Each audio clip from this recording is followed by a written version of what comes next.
kami menolak PPKM di Maluku, artinya menolak instruksi wali kota nomor 20 tahun 2021. Karena di dalam instruksi wali kota nomor 20 tahun 2021 terdapat upaya melawan hukum. Karena bertentangan dengan hukum yang kedudukannya lebih tinggi, yakni pasal 28J ayat 2, bahwa yang berhak membatasi masyarakat hanya peraturan perundang-undangan, bukan instruksi. Sedangkan wali kota mengeluarkan instruksi. Seharusnya wali kota kalau paham hukum, dia harus mengeluarkan peraturan wali kota, bukan instruksi. Untuk itu kami menolak PPKM yang diberlakukan di Kota Ambon. Yang kedua, kami menolak surat edaran Kemenak Maluku tentang ditiadakannya sholat Idul Adha. Selaku umat Islam yang baik, kami meyakini betul bahwa sholat di masjid adalah merupakan pahala yang terbaik. Sehingga kami menolak surat edaran itu, karena itu juga tidak memiliki legalitas hukum yang tepat. Karena juga dia merupakan surat edaran, bukan undang-undang. Kemudian yang ketiga, menuntut pemerintah Kota Ambon untuk melakukan transparansi anggaran COVID-19. Sampai detik ini, sampai hari ini, pemerintah Kota Ambon tidak pernah melakukan transparansi anggaran. Padahal itu bukan rahasia negara. Kita sama-sama tahu bahwa yang berhak ditutupi dari masyarakat hanya rahasia negara. Sedangkan untuk anggaran corona atau anggaran COVID-19 itu bukan merupakan rahasia negara. Maka wajib untuk memberitahu dan transparan terhadap masyarakat di Kota Ambon. Yang keempat, menolak pemberlakuan kartu vaksin sebagai syarat administrasi dalam pelayanan publik. Sebagaimana kita ketahui bahwa dalam undang-undang ketika mau melakukan vaksin 10 hari sebelum itu harus ada pendataan mana yang wajib vaksin dan mana yang tidak bisa divaksin. Hari ini pemerintah Kota Ambon tidak melakukan itu, malah menyuruh semua masyarakat untuk harus divaksin. Karena dengan alasan itulah bahwa sanksi administratif ini hanya berlaku bagi mereka yang namanya terdaftar sebagai yang wajib divaksin namun menolak untuk divaksin. Sehingga untuk sanksi administratif dia tidak dilayani di pelayanan publik. Jadi bukan semua orang tidak dilayani di pelayanan publik apabila tidak memiliki kartu vaksin. Harusnya pemerintah Kota Ambon melakukan pendataan siapa yang wajib vaksin dan siapa yang tidak boleh divaksin. Itu baru benar.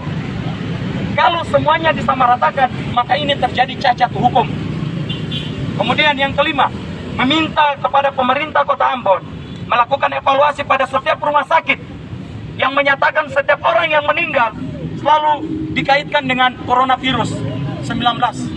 Untuk itu kami meminta untuk dilakukan evaluasi kepada rumah-rumah sakit, karena sampai detik ini tidak ada orang yang mati karena corona di jalan, tapi selalu mati karena corona di dalam rumah sakit.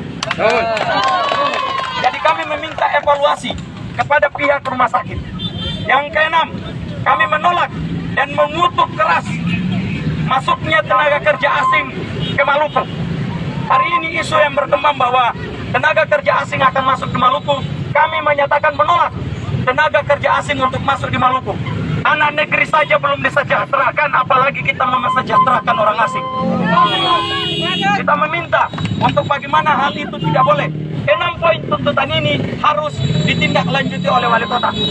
Kemudian yang terakhir, kami masa aksi mengutuk keras tindakan agresif dari Satpol PP yang bekerja di dalam kantor wali kota Ambon yang melakukan pemukulan terhadap masa aksi secara tiba-tiba karena tidak mampu menjawab secara akademik hukum untuk masa aksi. Dalam hal ini kami masuk dengan melakukan pernyataan-pernyataan yang dilandasi dengan landasan-landasan hukum.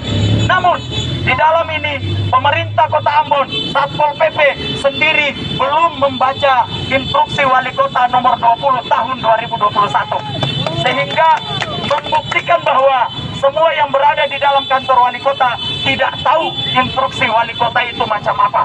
Sedangkan kita membaca itu dengan jelas.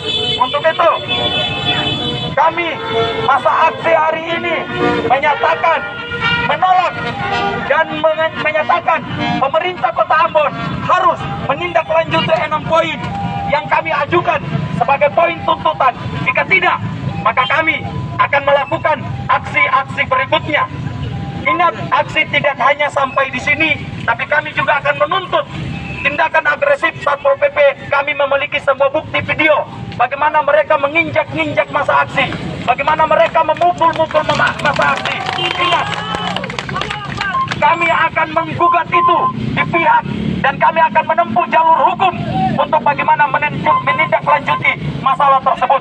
Hari ini kami memiliki bukti ada beberapa luka memar di teman-teman masa aksi. Untuk itu mungkin itu saja surat dan itu saja konferensi pers yang dapat saya sampaikan. Saya harap Bapak Wali Kota harus belajar hukum kembali untuk bagaimana bisa membuat aturan itu dengan lebih baik. Kenapa tidak mengeluarkan perwali tapi mengeluarkan instruksi? Mungkin itu saja yang dapat saya sampaikan.